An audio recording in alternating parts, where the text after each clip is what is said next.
Vamos dar continuidade no nosso material. Vamos falar sobre qualidade e estatística. Então é impossível chegarmos num ponto onde a qualidade ela não vá se basear em dados, ela não vá se basear aí em quantificação. E a estatística, né, os conceitos probabilísticos, eles são muito importantes e relevantes nessa matéria. Você vai ver que diagrama de Pareto, você vai ver que um histograma, você vai perceber aí que a maioria das ferramentas, né, elas vão se basear em limites, elas vão se basear em comparação, elas vão se basear em dados para ter justamente essa assertividade quando se está utilizando e saber se ela está conforme ou não a algum tipo de padronização. Então, principalmente, a partir do momento que você busca qualidade, você também busca dados. Como eu estou hoje, como eu estava ontem, como eu quero que esteja amanhã. Estou acertando, estou errando, como está a minha equipe, como está a minha produção, como está tudo isso. Então, principalmente dentro das empresas hoje, é impossível você não quantificar dados, você não saber esse tipo de informação. E é claro que quanto mais rápido você tem, quanto mais assertivo e quanto mais confiáveis elas são, melhor são os resultados no final daquilo que você está avaliando. Então, um dos pontos principais da probabilidade estatística é entender sobre os conceitos da matemática, do que a gente está habituando-se aqui então. Primeiro ponto que eu quero deixar claro sobre isso é que não é difícil. Quando a gente começa a falar sobre matemática, sobre cálculo, sobre estatística, sobre probabilidade, a maioria das pessoas já começam a ficar louca, então não é. Na verdade é bem simples, se a gente fosse pegar aqui uma moeda. Todo mundo sabe que se você jogar uma moeda e ela cair no chão, você vai ter ali, certamente, duas possibilidades, né, de amplitude maior aí. Claro que existem filmes que retratam ela caindo no meio, mas basicamente você tem duas ideias, ou da cara ou da coroa. Se você joga um dado, você tem ali 6 faces, onde cada uma tem um número representando. Então tudo isso aí são probabilidades. Qual que é a probabilidade de eu jogar esse dado e tirar sequencial 6 vezes? Qual que é a probabilidade de eu jogar essa moeda 5 vezes e toda sair cara? Então tudo isso são modelos probabilísticos, são partes que você utiliza a estatística, são conceitos onde você implementa isso, justamente para identificar padrões e assimilar essas ideias. Nas empresas não é diferente. Você aí vai registrando os acontecimentos e vai tentando traçar esse padrão. E lembrando que padronização é um dos conceitos da qualidade, então eles se vinculam muito. Dentro da estatística, a gente vai ter ela então baseada em 2 modelos. Na parte descritiva, onde a gente vai ser resumido em forma numérica ou gráfica, que é uma parte de descrição, como o próprio nome já diz. E a gente vai ter a estatística inferencial. É a hora que você utiliza a amostra por parte de uma população que você queira saber. Então você não consegue avaliar o todo, você vai lá e pega uma amostra desses dados e a gente vai ver que essa amostragem ela pode acontecer de várias formas aí mais para frente. O que acontece? O que é isso que a gente está falando de amostra, população? Agora a gente vai começar a falar aí um pouco mais sobre dados, sobre forma direta, sobre forma indireta. O que é todos esses conceitos? Praticamente é o seguinte, quando eu te falei da moeda, ela tem cara ou coroa. Você consegue pegar essa moeda, jogar ela e saber se é cara ou coroa. Se você jogar 10 vezes, cara ou coroa, você vai ter o resultado ao longo de 10 vezes. Mas e se eu te falasse que é para você pegar todas as moedas do Brasil e fazer esse experimento de cara e coroa com elas? Você não consegue ter essa população aqui, então é muito grande. Às vezes se torna até impossível. Então o que você faz? Você pega uma parcela disso. É o que a gente chama de amostra. Então a estatística inferencial ela vai ser muito prática aí quando você não consegue avaliar um experimento por inteiro. Mas essa parte que você está pegando, ela representa a opinião da maioria. Ficou claro aí então que você consiga esclarecer isso? Então se você vai marcar um exemplo, você vai marcar uma festa na sua casa, e você quer decidir talvez aonde vai ser, como vai ser, qual que é o cardápio, e aí ao todo vai participar 50 pessoas. Você não liga para 50. O que acontece? Você sabe que se você tiver a opinião ali de 30 a 35 pessoas e todas elas optarem pelo mesmo segmento, você já vai pela maioria, mesmo que você tenha uma amostra. Principalmente quando essa amostra ela é muito parecida. Então é a mesma coisa eu chegar aqui e classificar isso por homens, por mulheres e assim por diante. Tudo isso vai ter uma nomenclatura e uma forma de utilização que a gente vai estar citando mais para frente. É só para você se habituar nesses primeiros conceitos aqui.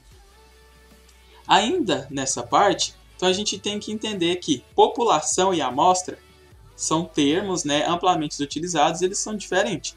População, eu tenho a coleta inteira, e a amostra, eu tenho uma parcela. Então, dentro disso, eu tenho a esperança de que algo vá acontecer ou não. Eu sempre tenho uma pergunta na qual eu quero responder. Então, quando eu vou utilizar esses dados matemáticos, esses conceitos aqui, de estar caçando essa progressão, de estar caçando um padrão, de estar caçando esse modelo. Quando você quer responder alguma coisa, qual a quantidade de pessoas que vieram à minha festa? Qual a quantidade de pessoas que vão votar em fulano? Qual a quantidade de erros que eu tive esse mês? Qual a quantidade de acidentes que aconteceram na minha empresa? Qual foi a porcentagem de pessoas que cumpriram e bateram a meta de vendas dessa semana, desse mês, desse ano? Então, você sempre vai ter uma pergunta e essa pergunta vai ser respondida pelo cálculo desses dados que você tem. Com isso, a gente vai chegar, né, que a população ela vai ser analisada e através dela você pode chegar a uma fração desse subconjunto, que é a amostra. Então, ao invés de eu perguntar para a empresa toda o que eles querem fazer no Natal, eu posso ir pegar uma amostra.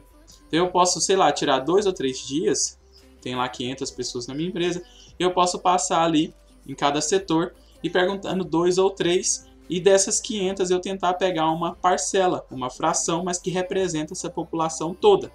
Então, a população e a amostra, elas estão ligadas. Não é, eu preciso saber o que eu vou fazer de Natal na minha empresa, para os meus funcionários. Aí eu vou perguntar na rua. Não, não faz sentido. Você quer saber o que a sua população, que são os seus empregados da sua empresa, quer. Então, a amostra tem que ser dos empregados da sua empresa. Então, não mistura esse ponto aí, senão acaba dando errado também. Mais para frente, a gente vai ter a classificação para identificar a natureza desses dados. Então, tem dados qualitativos e dados quantitativos. O que vai ser isso? Você pode estar dando adjetivos ou você pode estar dando valores.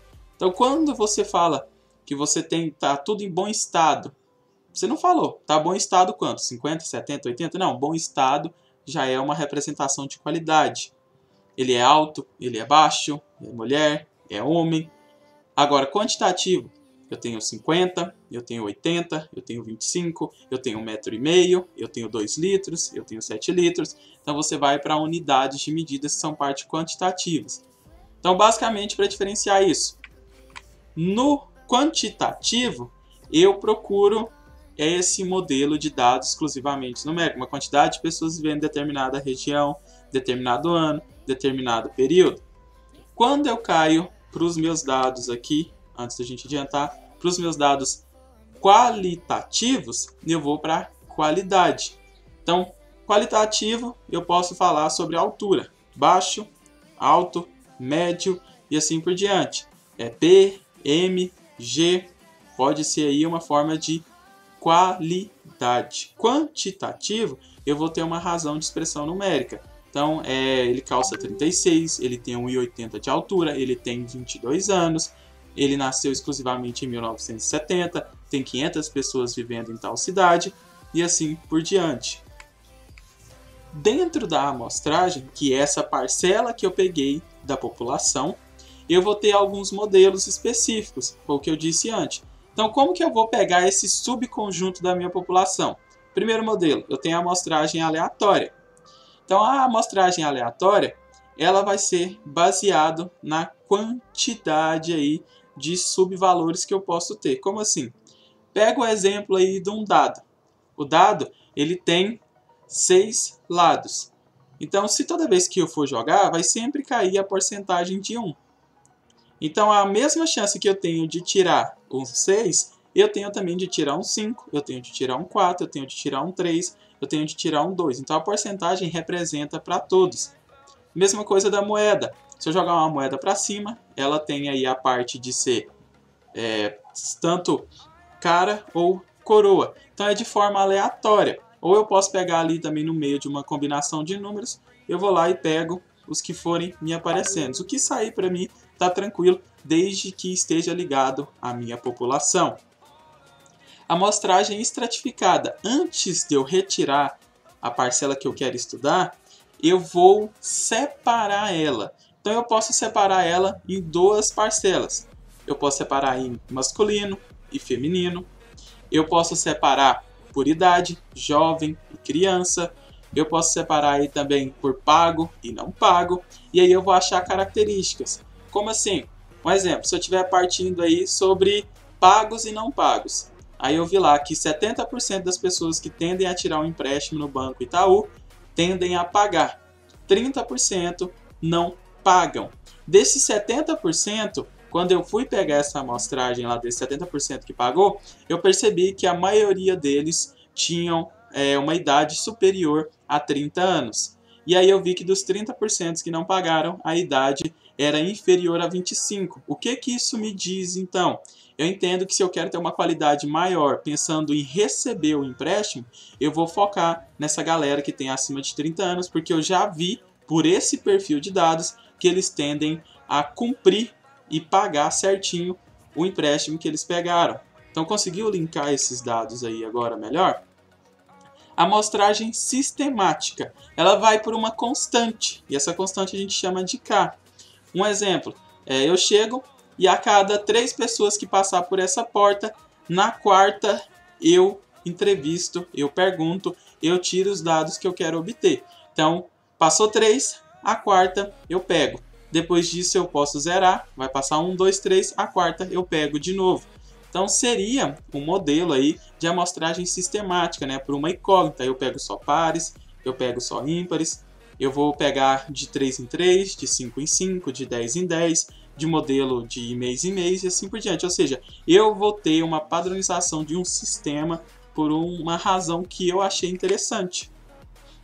Amostragem por conglomerados. Essa daqui eu vou separar, no exemplo aqui, poderia ser por região. Então eu tenho aí no Brasil, eu poderia pegar ali da parte centro-oeste, poderia pegar do sudeste, poderia pegar do nordeste e estar fazendo aí umas parcelas. Então, no sudeste, pela amostragem que eu fiz lá, 30% vai votar em fulano.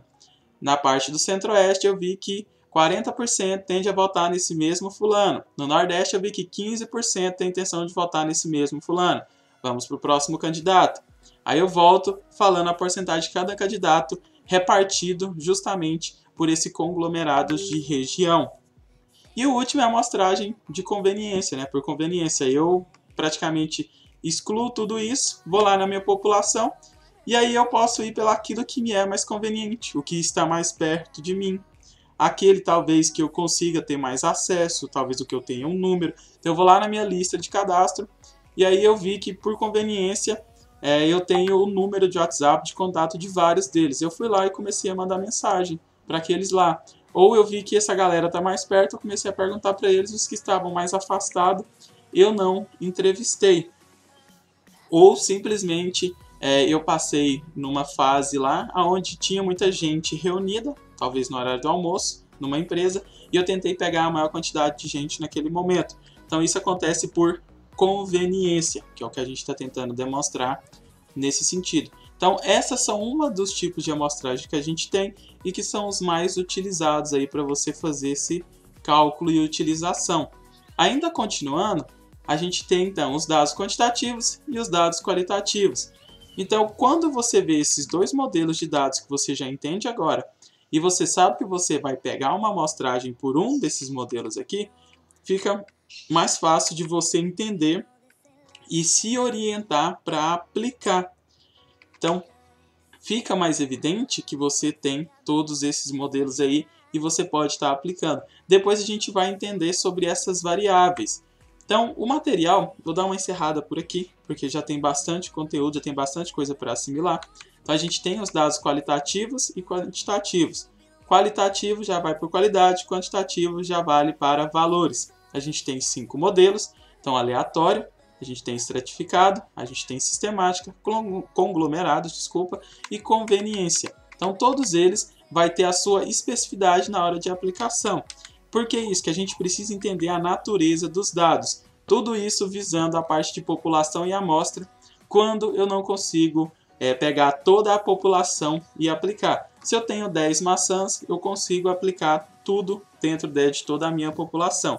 Agora, se eu quero saber das maçãs do mundo inteiro, eu não consigo. Se eu quero saber, talvez, de toda pessoa que utiliza computador no mundo, eu não consigo. Mas se eu quiser saber dessa sala de informática aqui, aonde eu estou, eu consigo. Se eu quiser saber da minha sala de aula, eu consigo. Se eu quiser saber do meu setor onde eu trabalho, eu consigo, da minha família.